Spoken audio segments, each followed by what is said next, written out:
Oi, gente, para quem não me conhece ainda, meu nome é Karen.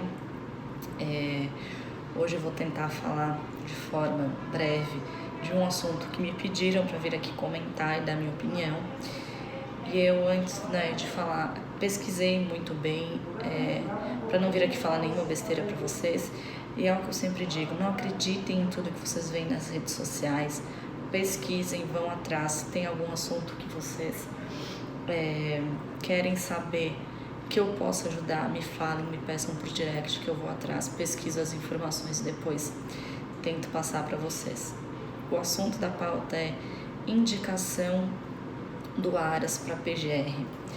Antes de qualquer coisa, mais uma vez estou aqui com a minha Constituição e vou falar rapidinho como que se dá essa escolha, o procedimento de escolha, quais são as atribuições do Procurador-Geral da República, para depois falar efetivamente, trazer alguns pontos polêmicos e falar minha opinião. Vamos lá. Artigo 128 da nossa Constituição diz assim: o Ministério Público abrange, inciso 1, o Ministério Público da União, que é composto do Ministério Público Federal, Ministério Público do Trabalho, Ministério Público Militar e Ministério Público do Distrito Federal dos Territórios. Parágrafo 1º. O Ministério Público da União tem por chefe o Procurador-Geral da República, nomeado pelo Presidente da República.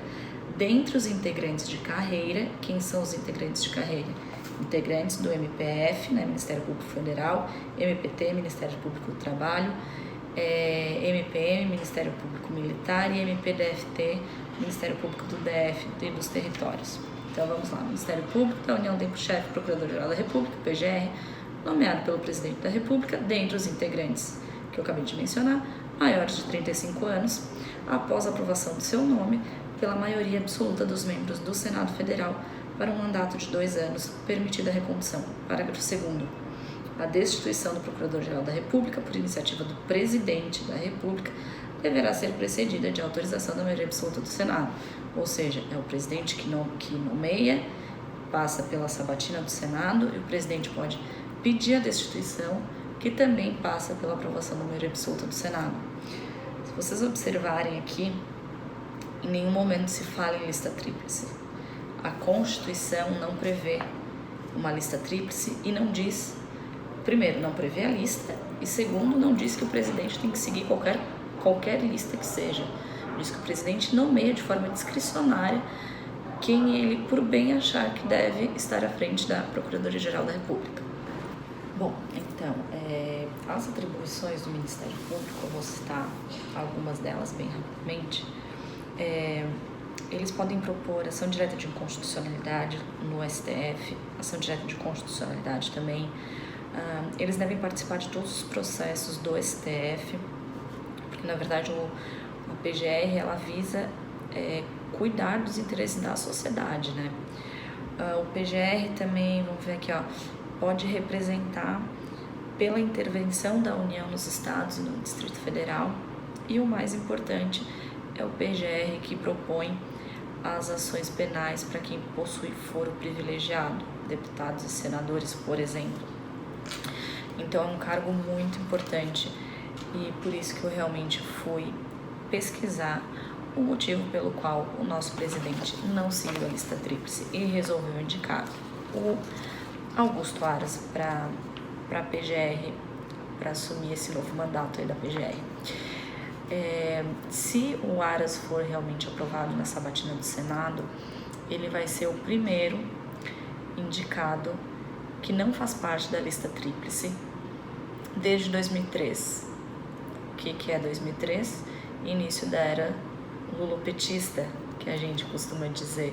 Então, assim, desde 2003 se segue essa lista tríplice, que não está na Constituição e que não há um requisito para a indicação do PGR.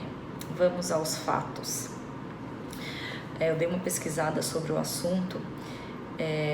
Como eu falei, essa lista tríplice não contém nenhum lugar da Constituição, né? Na verdade, o que é essa lista tríplice? Ela foi uma criação feita pela ANPR, que é a Associação Nacional dos Procuradores da República, em conjunto com o PT, e na verdade eles criaram um grupo, a NPR criou um grupo chamado Tuiuius, se vocês quiserem pesquisem na internet.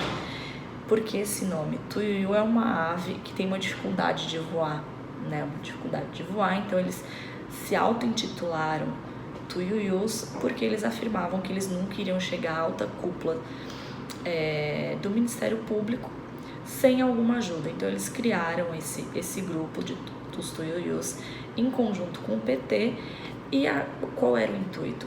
Manter a esquerda à frente do Ministério Público, né? Na Procuradoria-Geral da República. Então, na verdade, como é que é feita essa lista tríplice? Só para vocês verem o absurdo que é. A NPR, a Associação Nacional dos Procuradores da República, eles fazem esse processo de eleição de quem vai ser o indicado, quem serão os 3 indicados da lista.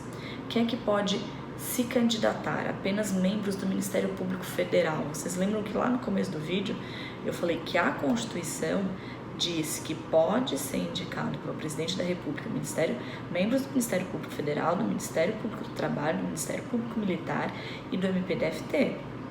Porém, a lista tríplice é formada apenas por membros do Ministério Público Federal, que essa lista tríplice é feita através de eleições realizadas pela própria ANPR, Associação Nacional dos Procuradores da República, e, como eu falei, só pode ser candidato quem é do Ministério Público Federal e só pode votar quem é associado da ANPR. Quem não é associado da ANPR não pode votar, mesmo que seja membro do Ministério Público, de alguma das 4 categorias que eu mencionei anteriormente, não pode exercer o direito de voto. Ou seja, eles conseguiram criar uma maneira de conduzir essas eleições para que efetivamente só esteja na lista tríplice alguém desse grupo tuiuiu, para que eles conseguissem efetivamente cumprir o acordo que eles fizeram com o PT, que era de manter alguma esquerda à frente da Procuradoria-Geral da República. Pra vocês terem uma ideia, o lema desse grupo tuiuius é o seguinte: aos amigos tudo, aos indiferentes nada, aos inimigos os rigores da lei, e tudo de legal ou ilegal que possa ser utilizado como acusação. Então, desde 2013, essa lista tríplice é formada por membros desse grupo tuiuiu,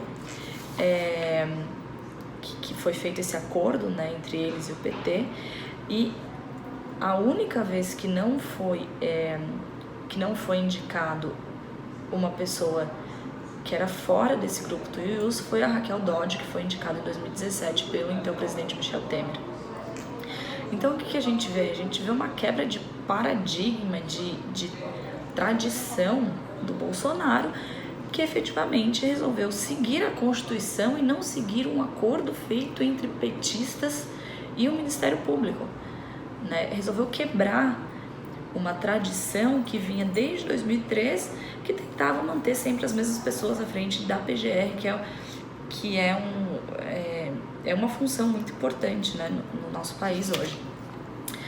Com isso a gente começa a se perguntar quem realmente é contra essa indicação e quais são os argumentos. Fiz um levantamento aqui. Vamos lá. Primeiro, Paulo Teixeira, do PT. Bolsonaro humilha o Ministério Público Federal e nomeia Augusto Aras, nome que estava fora da lista tríplice. Érica Cocai. Novo PGR indicado por Bolsonaro, declara-se conservador contra ideologia de gênero, criminalização da homofobia e cotas raciais nas universidades. Defende excludente de licitude para ruralistas que atiram nos movimentos sociais. Guardem essa frase. É o medievalismo no Ministério Público. Marcelo Freixo. Ao indicar Augusto Aras, Bolsonaro desprezou uma experiência democrática de 16 anos. Desde 2013, o PGR era escolhido entre os 3 procuradores mais votados pela categoria reduzida unicamente aos membros do Ministério Público Federal associados à NPR, né? Fique bem claro. Talíria Petroni. Bolsonaro não respeita as instituições brasileiras, quer transformá-las em puxadinhos de seus interesses. indica alguém aliado a ele para procurador-geral, ignorando a lista tríplice que vinha sendo respeitada desde 2013. Henrique Fontana, #Lula Livre, ao indicar Augusto Aras, que sequer constava da lista tríplice, o atual presidente acelera o processo de desestruturação da democracia. Ivan Valente, Bolsonaro indicou a dedo sujo o nome de Augusto Aras, que não estava na lista tríplice. Ou seja, tudo isso aqui é tweet, tá? Eu peguei no Twitter do pessoal da esquerda, e todos os argumentos, exceto da Érica Cocai, se referem à bendita lista tríplice. Nenhum deles diz que o Aras não fez uma boa carreira dentro do Ministério Público, que ele vai beneficiar o Bolsonaro, que ele vai beneficiar o Carlos Bolsonaro, que é todas as teorias que vêm surgindo aí, né? Todos se referem a quê? A lista tríplice, que o Bolsonaro decidiu não seguir, porque a indicação dele é uma indicação discricionária, ele indica quem ele bem entender. Resumo da ópera, é o que está na Constituição. Se alguém está achando ruim, PEC, faz uma PEC e muda a Constituição, né? É isso, é o processo legislativo. Se a gente vê tanto o pessoal da esquerda falando mal dessa indicação, a gente já vê que é porque é uma boa indicação, né? Porque se fosse para beneficiá-los, ou se fosse alguém de esquerda, como a gente está vendo aí nas mídias, que todo mundo falando que o Augusto Aras é de esquerda, a esquerda não estaria caindo em cima do presidente por ter indicado Augusto Aras. Então, esse ponto eu acho que está esclarecido. Outra coisa, assim, daí vem as histórias de que ele citou Che Guevara, de que ele defendeu o MST. Essa questão, por exemplo, do MST, foi um discurso que ele fez em 2008, que ele diz o seguinte, abre aspas, o MST é um movimento importante dessa sociedade brasileira, ponto. Outra questão que ele falou, ele mencionou Che Guevara, falando da frase "Hay que endurecer-se, pero sin perder la ternura jamás". Ele falou isso em 2016, e assim, se a gente parar efetivamente para analisar a frase, eu acho que essa frase, eu poderia, por exemplo, citá-la para descrever o nosso presidente Bolsonaro. O presidente, ele vem se mostrando, ele vem preservando todos os princípios dele, todas as ideias dele. Ele tá lá firme nas ideias, nos ideais dele, independente de tudo que está acontecendo em volta, independente das críticas, ele tá firme, ele tá firme nos propósitos e nos ideais dele. Mas, ao mesmo tempo, ele não perde a ternura dele, ele não perde a doçura dele, ele não perde esse contato que ele tem com o povo, com o público. Isso a gente pôde ver, inclusive, agora no 7 de setembro, que ele pegou um menino e colocou dentro do carro presidencial para desfilar com ele. Então é isso, gente. Podem pegar frases aleatórias, assim como eu poderia usar essa frase, como qualquer outra pessoa poderia usar essa frase. Não quer dizer que a partir do momento que eu uso essa frase, eu estou compactuando com as ideias de Che Guevara. Então, assim, fazem todo um circo, todo um auê para querer, de qualquer jeito, prejudicar uma pessoa que nem começou a exercer o papel dela ainda. Ele ainda tem que passar pela sabatina do Senado, ele ainda tem que ser aprovado lá. E assim, eu acho que a gente tem que confiar no nosso governo. Eu tenho certeza que se fosse uma pessoa que fosse prejudicar, por exemplo, a Lava Jato, o ministro Moro não teria compactuado com essa decisão. Inclusive, o próprio Aras já se mostrou conservador em várias entrevistas que ele deu, já disse que ele vai tentar montar um gabinete conservador.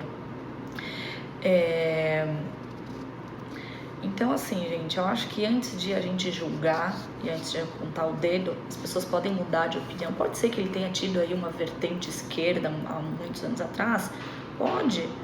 Agora, quantos conservadores lá em 2003, em 2002, né, não votaram no Lula achando que ele realmente seria a mudança que o Brasil precisava?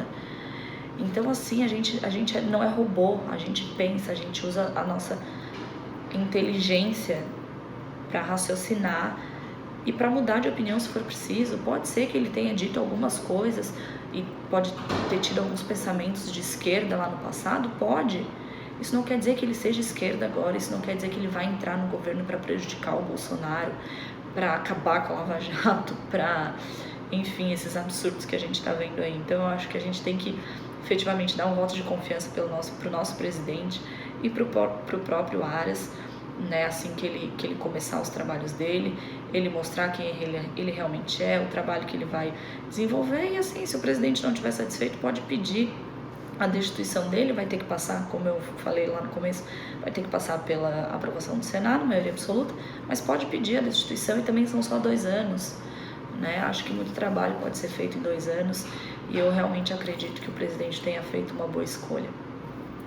Então é isso, essas são as minhas considerações e opiniões. Se vocês gostaram do vídeo, deixe um like pra mim, compartilhem com os amigos de vocês e se inscrevam no canal. Um beijo e até a próxima.